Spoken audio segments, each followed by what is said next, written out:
Hello everybody and welcome to episode 43 of the Together We Grow podcast. My name's Paul. And I'm Tamar. And this is the Home Fragrance Academy, and this is where we talk about our journey and our story of building one of the fastest growing home fragrance brands in the UK, Cosy Aromas, before we ended up selling it.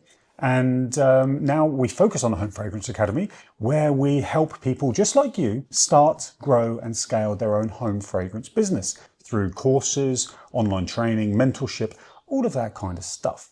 And today we're going to be talking about what the hardest year was for us at Cosy Aromas, what really negatively impacted it, but then what we did to actually flip it and turn it into a very, very good year in the end. We did try to overcome every obstacle, and of course, having gone through all of these things over the last 8 years, we're able to share all of them with you and what we did. So hopefully you can take away some tips so you can implement them on your own business. Absolutely. So let's get into it, shall we?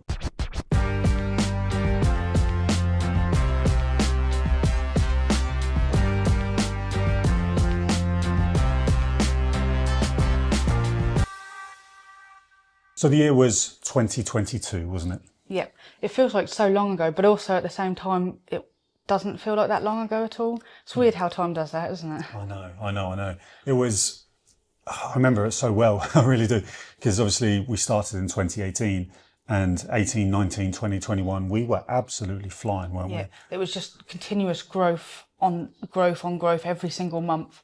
And it kind of felt like there was no ceiling for us at that point. I think we felt a little bit invincible. Yeah, I think we did a little bit. And we were running fast, you know, every year revenue was going up and up and up.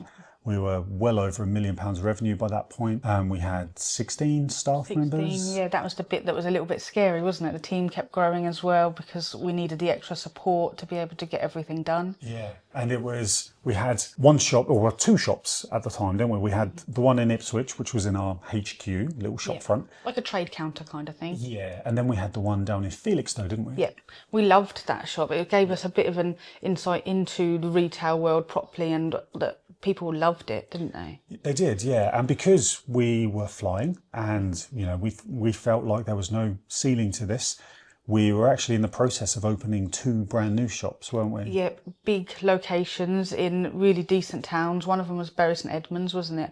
And the other one was Saffron Walden. We literally had the contracts on our desk, didn't we? Ready to sign. The one in Bury St Edmunds, we actually had the whole thing 3D rendered and designed for us by a proper shop design company. So we'd already laid out a fair bit of money on that before even signing a contract. And both of these shops, the one in Bury St Edmunds is in like a big shopping centre there, but like a really popular shopping centre. Yeah. And the one in Saffron Walden was on the high street.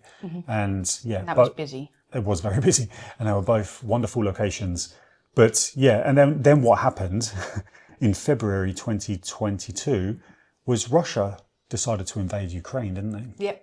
And the main consequence of that for our small business was prices of everything skyrocketed.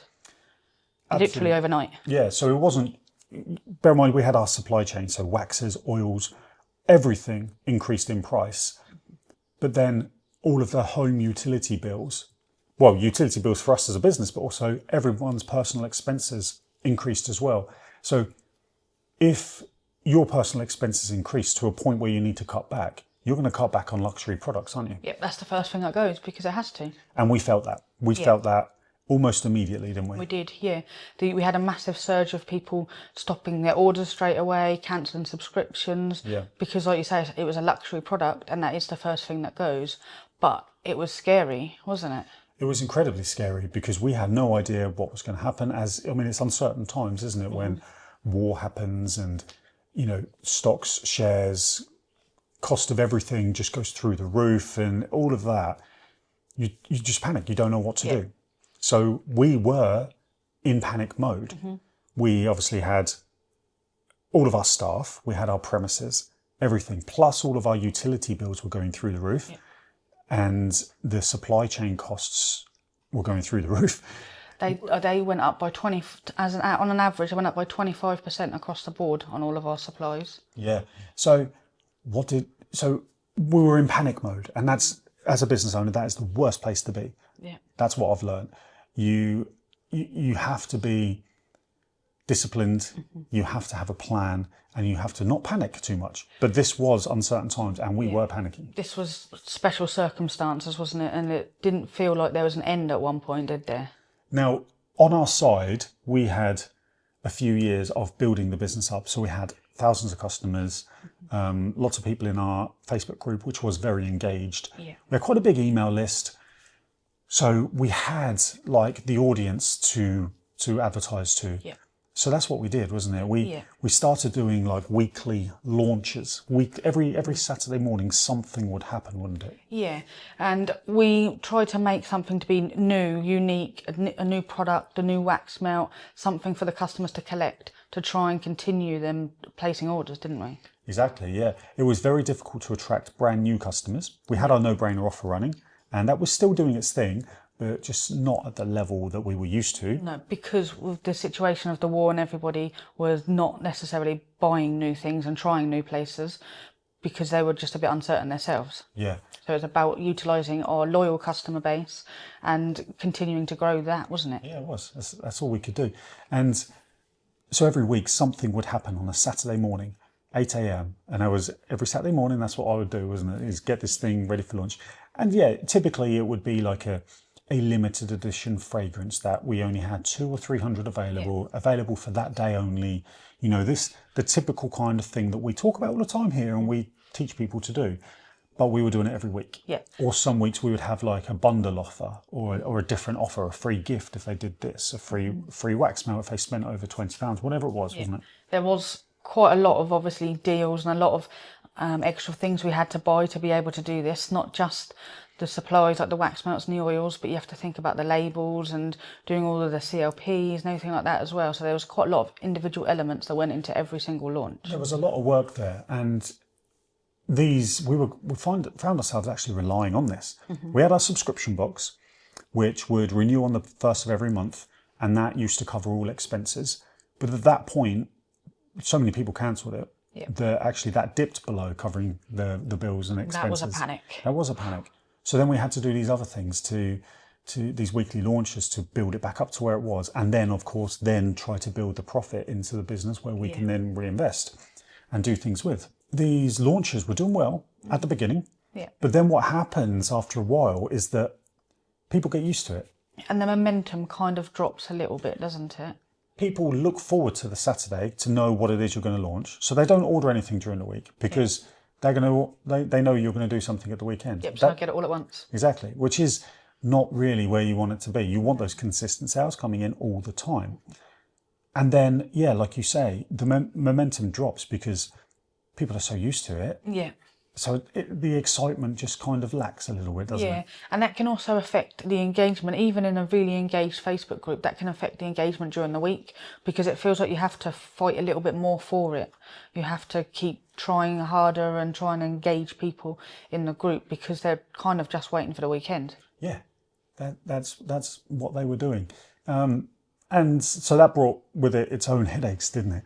And when we do this, and we're launching these things, bear in mind we already had quite a large collection of fragrances anyway, and that we were launching new ones every month with our subscription box. It was like we had way too many fragrances. Yeah. In our building, we didn't necessarily have them all for sale at any one time, but we had them on the shelves. And our building was just full of fragrance oils. Everywhere you turned, basically, you could see a bottle of some form of fragrance oil everywhere. Yeah, the amount of money and profit we had tied up in raw materials, fragrance oils and things like that, was just unbelievable. Especially because at this point we'd been working with manufacturers directly as well, hadn't we? Yeah. So we weren't just buying litre bottles, we were buying 25 litre bottles as a minimum. That's right, we were. And it all just basically meant that the whole of 2022, or certainly the first few months of 2022 when we were doing this, it was hard, very hard. The hardest time that we had during our time at Cosy Aromas. Panic, huge expenses with all of this team and all of these raw materials we were getting. It just felt chaotic as well, didn't it? Because mentally we were not sure where things were going. Yeah, and also it was incredibly busy because every week when you're launching stuff, like you say, there's so much involved in that. Yeah. And you have to get the team on board and all of this. And it was just, all round, it was a terrible time. So we really sat down and thought about it, and we were like, we can't continue like this. We need to make some changes. Yeah, we had to adapt again to try and stabilise things with the business. So the first thing we did was we realised that this cost of living crisis wasn't temporary. It was going to be, well, not a short-term thing. It was going to be something that took some time to get over, because that was all in the news. You know, it was going to take years and years and years to get over. And even now, we're not fully over it, are we? No, I don't think so. And this is like 4 years later. We had to make the really hard decision and make some redundancies and really optimise our team, didn't we? That is the worst feeling, because when you've got this team members around you and you've brought them in because they're the right people, that, you know, they're really lovely people, and it was more like a family than like a staff group, wasn't it? Yeah. And having to let people go like that is really difficult. It is really difficult because, and there's also legally, there's a process you have to follow, which we did. We did everything. We always do everything by the book. And, you know, in our marketing department, for example, we had a designer, we had a social media person, we had a in-house photographer, we had someone in-house who did Facebook ads. So we had to optimize that down. We ended up with a designer because she was busy all the time, and a social media person. Yeah. And then I took on the Facebook ads. The photography was handled by the designer and the social media person. Everyone just kind of upped their game and really started to take on a bit more responsibility. And yeah, we made the team much smaller, down to about 10 people, I think it was. Yeah, we had to let some production team members go as well, because of course we had to optimise that, not launching constantly every single week. Yeah. So we didn't need as many team members. We could trim that down as well. Yeah, and then our operations manager, Nathan, we got him really involved in optimising our supply chain. Yeah. Yeah, we took that on really well. He did, and he created spreadsheets where he could work out exactly what we had in stock, when things were going to run out of stock.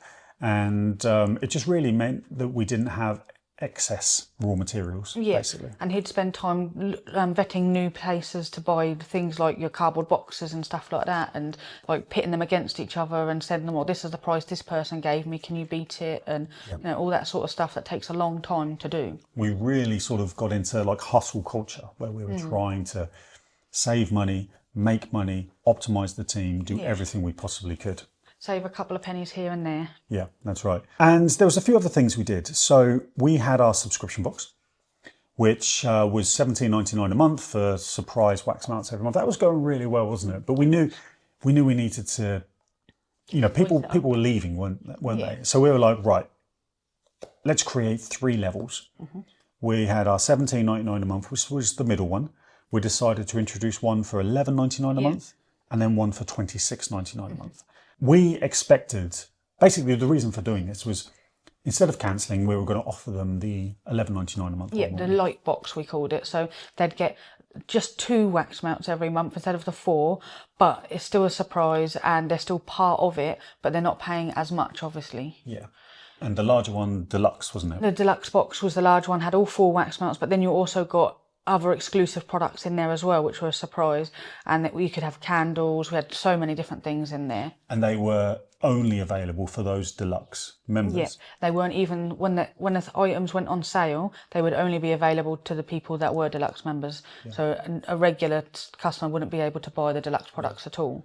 And what actually happened shocked us. We were expecting loads and loads of emails for people to cancel or go down to the light box. We did get loads and loads of emails from our top customers who wanted the $26.99 a month one. That was like amazing, wasn't it? To a point where our subscription base had dropped by a couple of hundred during this issue that we were facing. Actually, our revenue was up. Our subscription revenue was up because these people were spending more money with us. Yeah, we thought we'd have loads of people drop down and cancel when they were reminded of the subscription box.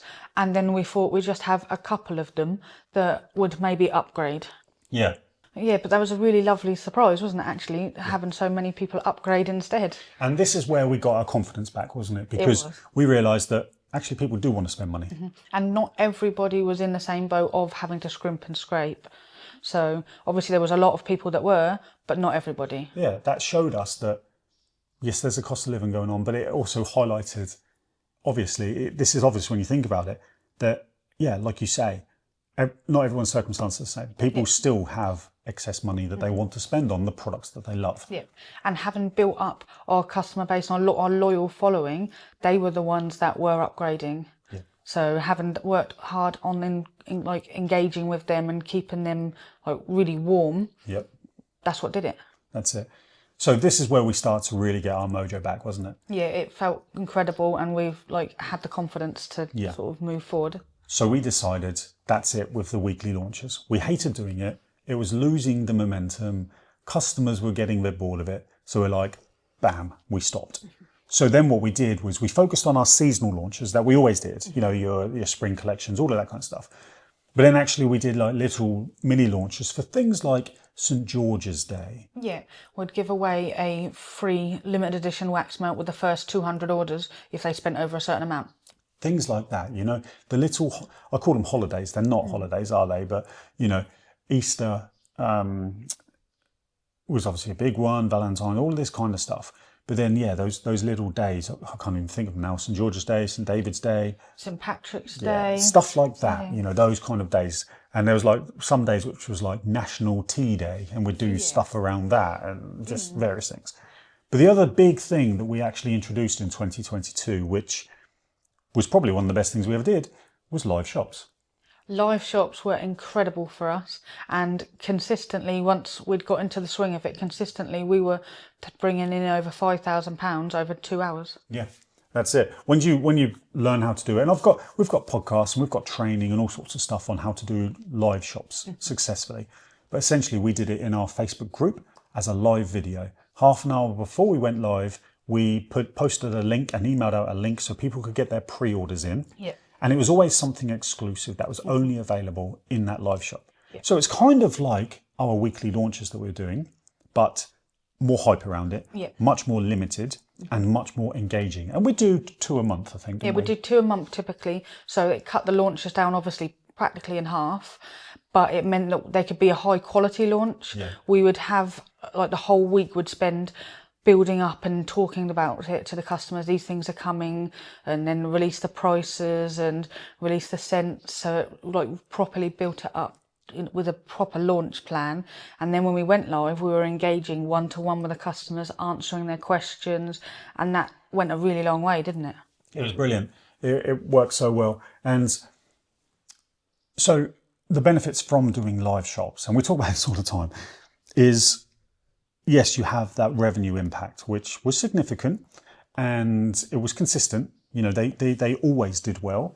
They didn't sort of fade off. You know, if you have to work hard to like theme them up and make them interesting, but they work very well from that. But also it's that one-to-one engagement time with the customer. You're talking to the screen. They are there putting a question in. You'd have a conversation with them. They loved it, didn't they? They did love it. And then you'd also find they were having a conversation with each other in the comments, and they were making friends with each other. Yeah. But when you finished the live shop, wasn't the end of it. The end of the engagement. People were then posting in the group saying, "Oh, thank you so much for the live shop. I can't wait to get my order." And then that would continue for the next couple of days. That's it. And when you're on the camera doing it, now it can be at first, anyway, you get used to it very quickly, and it's highly recommended you do it. But, you know, when you see the number on the screen saying there's like 150 people watching this video right now, you're like, whoa. Daunting. Because you imagine yourself on a stage in front of 150 people. That is basically what you're doing. Yeah. And it can feel a bit daunting. But the thing is, when you do it in a Facebook group, the people you're doing it to, they're not trolls. They're not idiots. They're not just people that stumble across you. They are in your Facebook group, which means they're fans of your business. They're genuinely interested in you and what you have to sell. So it is just lovely. It's pleasant. They're people that you've allowed into your Facebook group. Yeah. So they're the right target audience. Exactly. So that's what we did, wasn't it? We changed our subscription box to the levels. We really focused on having proper good seasonal launches and the little holidays. Plus we did the live shops. Yeah. And of course we had to optimize the team. And essentially what we did was we just focused on what we were good at. Yeah. The community side of things was what we were great at. And obviously changing these launches and doing the live shops really sort of like honed in on that, didn't it? And then, yeah, it did. And what this meant was because we were very good at building community and building repeat orders in our business through the community building. And I mean, when I say community, I don't just mean like a Facebook group. I mean our emails. I mean how we deal with existing customers, because that worked so well for us. It meant, especially when we topped up with the live shops as well, which just like catapulted our retention rates.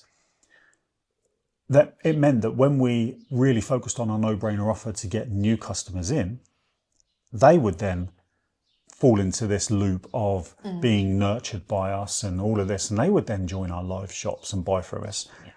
So it meant that actually 2022, once we'd sort of nailed this by like the middle of the year, we were growing again. Yep.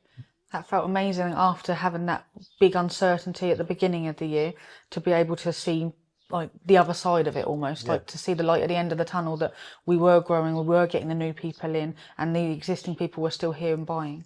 Yeah.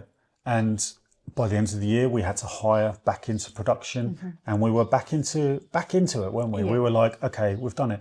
And this was such a proud moment for us, I think, because in the time that we had Cosy Aromas, we started it, we'd gone through Brexit and everything that dealt with.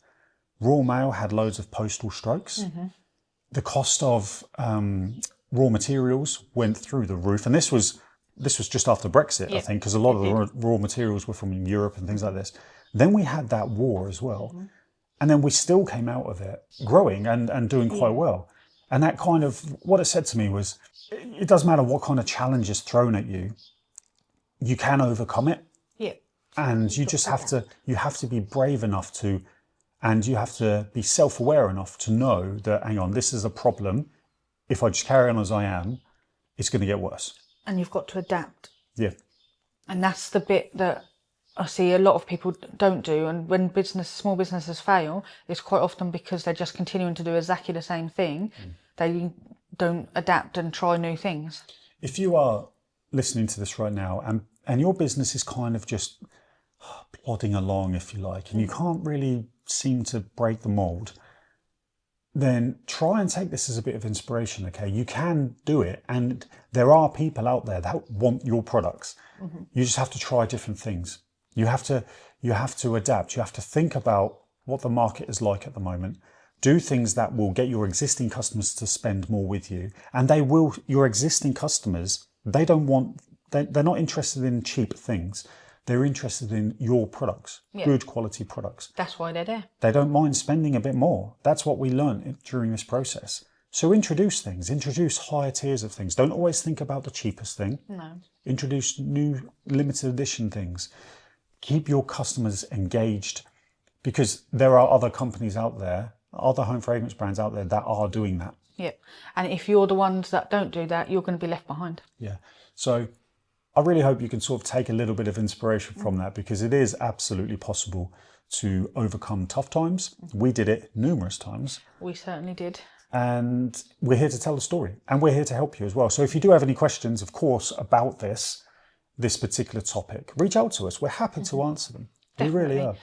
And if you want to join our Facebook group as well, go onto Facebook, search Home Fragrance Academy Community, and it's a really supportive place where everybody just wants to grow their business, and they share tips and advice, and we do the same ourselves as well. So make sure you search there and come and join our group. Yeah, please do. Please do. And also, there's a link just below this video, if you're watching it on YouTube, of course. If you're listening to the podcast, you can find this on our website, homefragrance.academy. But that link takes you to a very short quiz that will take you less than a minute to do. And once you've done that, it gives you a scorecard. And this scorecard basically tells you where in your business is kind of lacking at the moment. And it tells you, it sort of directs you to where you need to focus your attention on to start really building those consistent sales within your business. We've had lots of people complete it. The scores are all different, completely different. It's really, really intuitive, and it gives some great advice there. It's well worth doing because, if you're not sure where to focus your time and attention, take that quiz, and that will help you focus. Yep, it will help you nail what you need to do next. Absolutely. So that was episode 43 of the Together We Grow podcast. Thank you guys very much for listening or watching on YouTube. Don't forget to like and subscribe and let us know what you'd like to hear in future episodes as well. And we will speak to you in episode 44. See you soon, guys.